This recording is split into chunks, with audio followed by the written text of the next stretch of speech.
आफैसँग चिमोड्नु आफैलाई र ऐया भन्नु, थपथपाउनु आफैलाई र लामो सास तान्नु, यहाँ कोही आउला र बिचरा भनिदेला भनेर नपर्खिनु, बोलाउनु आफैलाई र है भन्नु, हराउनु आफैलाई र खै भन्नु, कसैले खोजी गर्ला भनेर नपर्खिनु, पत्ता लाउनु आफैलाई र पत्तो नदिनु, टेकेको जमिन, ओडेको आकाश, पाएको जिन्दगी अनि फेरिरहेको सास, यीभन्दा अर्को केही छैन सम्बन्ध र नाताहरू। आफैभित्र कोलाल छ, आफैभित्र सन्नाटाहरू, नरुनु देखिने गरी, हाँस्नु नदेखिने गरी। छाया सत्य हो, कतैबाट उज्यालो आउँदासम्म मात्र। माया सत्य हो, आफै रित्तिएर खन्याउँदासम्म मात्र। बाँड्नु आफैलाई एक गड्डी तास र जोकर बनाउनु आफैलाई, जुट मिलाउनु आफैसँग र जित्नु आफैलाई, कसैलाई नहराई।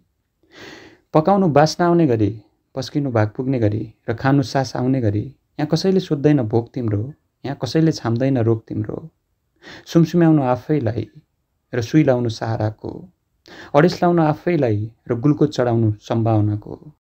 जे छौ जस्तो छौ तिमी तिम्रा लागि, असाध्यै राम्रो छौ, आ नपर्खिनु कोहीबाट, डाको प्रवाह नगर्नु कसैको। सत्य तिमी हौ, साथी तिमी हौ, इन्धन तिमी हौ, बाती तिमी हौ, नडराउनु हल्ला र मिथ्याहरूसँग, अफवाह र भ्रमहरू मान्दा माथि तिमी हौ। थाहा पाउनु किन आयो, बोध गर्नु एक दिन जाने हो, किन भौतारिन्छौ यहाँ र त्यहाँ, यो खोज्दै र त्यो खोज्दै। निकाल्नु अलिकति फुर्सद र बस्नु आफैसँग, आफैलाई अङ्गालोमा समेट्दै, एउटा प्रेमपत्र लेख्नु आफैलाई र सुस्तरी पढ्नु। लजाउनु आफैसँग र गाली गर्नु ऐनालाई।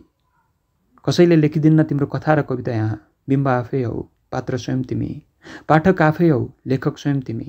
तिमी तिम्रै प्रेम हौ, तिमी तिम्रै अनुराग, तिमी तिम्रै समर्पण हौ, तिमी तिम्रै त्याग।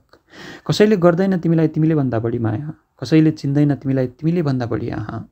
ती स्पष्टीकरणमा खर्चिएका समयहरू समेटेर, त्यो बालुवामा खन्याएको पानीहरू सँगालेर, छ्याप्प छ्याप्नु आफैलाई र पिउजनु निन्द्राबाट, च्याप्प समाउनु समयलाई र निस्कनु भ्रमको पर्दाबाट। जीवन दिए पनि, जोवन दिए पनि, संसार दिए पनि, सर्वस्व दिए पनि, कसैले पाएको छु भनेको छ र आजसम्म? तिमीले तिमीलाई तिमी दिँदा, तिमीले तिमीबाट तिमी पाउँदा, रिस गरेछ भने कसैले गरोस्, कुरा काटेछ भने कसैले काटोस्। आफ्नो अङ्गालोमा आफ्नै ब्रह्माण्ड छ यहाँ, आफ्नो सङ्गालोमा आफ्नै साम्राज्य छ यहाँ। सुनिएला स्वार्थको कविता जस्तो, देखिएला मतलबी कथा जस्तो, काटे दुख्ने तिमीलाई हो, फाटे रुने तिमी नै हो। मलामी देख्ने छैनौ आफ्नै आँखाले, मृत्यु भोग्ने छैनौ छोएर आफैले। सास छ त जीवन छ आफैसँग, आश छ त जगत छ आफैसँग, बस तिमी बाँचे जस्तो गरी बाँच आफैसँग। मरेपछि फाल्ने त यहाँ कयौँ भेटिन्छन्, नभेटिए पनि के फरक पर्छ र। आफूले आफूलाई भेटाएर बाँचेको शानदार जीवन हौ तिमी, त्यही नै पर्याप्त हुनेछ जिन्दगीको अन्तिम हरफहरूको लागि। हेमन्त गिरी।